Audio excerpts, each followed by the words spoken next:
If I was a person that was brand new to Magic the Gathering and the first commander I ever owned was Kasla, the Broken Halo, I would be in heaven. In today's video, we're going to be playing the Divine Convocation Precon. By the end of this video, you're going to learn how to think when playing this commander deck, how to properly play the cards in a proper order so that you can maximize the power of this commander deck.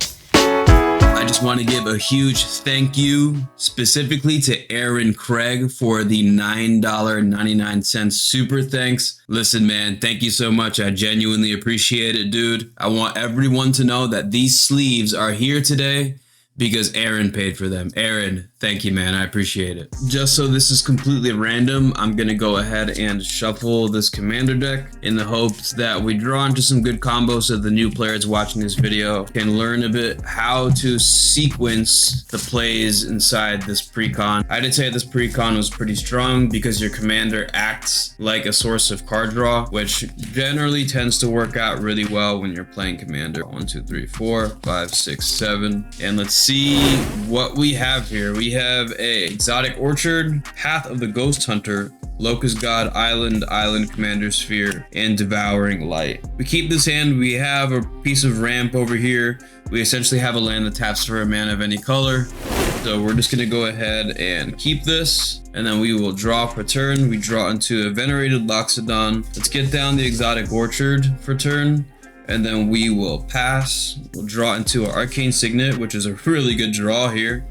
We'll tap 2, we'll play the Arcane Signet, and then pass the turn. We'll untap and we'll draw into another island. We'll just play that island, and then we'll tap 3. We can get down the Commander Sphere. So now technically I still have 2 mana left over, but I think in this situation we're just gonna go ahead and pass. So now we'll untap, doing a really good job of ramping here. We'll draw into a mountain. Let's go ahead and play that mountain. And what I think is really cool for new players, I can tap 1, 2, 3, 4, 5, 6. Mind you, this is turn 4, and I'm gonna cast Kasla. Kasla enters the battlefield. She does have flying, vigilance, and haste. So she's going to be able to block for you as you attack, and she attacks immediately when she enters the battlefield. So what we're going to do is go ahead and just attack somebody with Kasla. She's going to deal the amount of damage that she needs to deal, and then we'll just pass the turn. So let's untap. We'll draw into another mountain. We'll play that mountain. And now I think in this situation, what I would want to do is I could honestly get the Locust God onto the board. Locust God does go into our hand at the beginning of the next end step, but I think it'd be smart just to wait to play Locust God, because if somebody has exile removal inside their hand, then Locust God is gone forever. And we even have exile remover in our hand, so let's just play smart. I think in this situation here, we're gonna play the Path of the Ghost Hunter, which says we can pay 2 and then X, and we can create X 1/1 white spirit creature tokens with flying. We'll pay 2, and then 1, 2, 3, 4, 5. We'll pay 5, and then we're gonna go ahead and get 5 spirits onto the battlefield. We have 5 spirits right now, and Kasla. We'll go to combat, we'll attack somebody with Kasla again. Keep in mind that when you're attacking with Kasla, what I would suggest is that you target one player and keep hitting that one player over and over again. 21 points of damage with your commander will always knock someone out of the game. So now one person has 10 commander damage. We'll untap. Let's say that person that has the 10 commander damage casts something to destroy Kasla. So Kasla's gone. And then we will untap. We'll draw into Elspeth Sun's Champion, and then that'll go into our hand. We do have an island to play this turn, and I think in this situation here we do have 5 spirits. So technically what I could do is tap is 1, 2, 3, 4, 5, 6, 7, and then 8 mana. We'll get Kasla right back onto the board immediately because we could use these creatures to convoke. And then we're just gonna attack with Kasla again. I think that's a really strong part about Kasla. She has haste, so she's attacking right away again. We're gonna go ahead and pay 1, 2, and 3 during our opponent's turn and cast a Devouring Light to exile a target attacking or blocking creature. This is a spell that does have Convoke, so we're gonna go ahead and scry 2 because of Kasla. Temple, land, we're putting both of these in the bottom of our library, and then we get to draw a card. So we'll draw into another island. We'll go ahead and untap.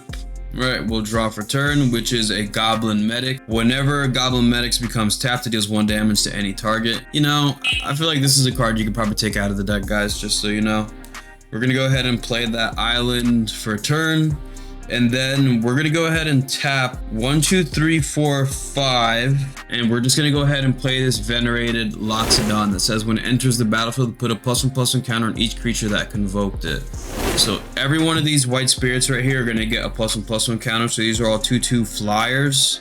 And then we get the Venerated Loxodon in play. That's gonna trigger Kasla, which is gonna allow us to scry 2. Here's a 1 and 2. And I think in this situation, we have this Temporal Cleansing, which does have Convoke. So we're just gonna go ahead and keep this on the top. We will put that on the bottom. We will then draw into the Temporal Cleansing. Then we'll just go ahead and put that into our hand. Let us go ahead and tap the Venerated Loxodon. And then we'll go 1, 2, and 3. And we'll play the Temporal Cleansing. And because this has Convoke, that's gonna trigger Kasla again. So somebody's gonna have something removed on the board. We're gonna scry 2. We scry into the Wildfire Awakener and the Flight of Equinox. Take this card out of the deck, guys. This card's bad. We do have a Wildfire Awakener, so we're gonna go ahead and put that into our hand because we're gonna draw. We'll just put this onto the bottom. It seems like we're gonna get into this kind of train where we're gonna continuously be able to draw cards consistently because we're drawing into our Convoke spells. So I'm gonna go 1, 2, 3, 4, 5, 6. Let's get the Locust God into play. Locust God says that whenever you draw a card, you create a 1/1 blue and red insect creature token with flying and haste. You can pay 4 mana to draw a card and then discard a card. When the Locust God dies, return it to the owner's hand at the beginning of the next end step. This is a really good card, guys. If I'm a new player and I get this card in my first ever Magic the Gathering deck, oh my god, I'm over the moon, guys. This is such a good card. So we're gonna keep that there.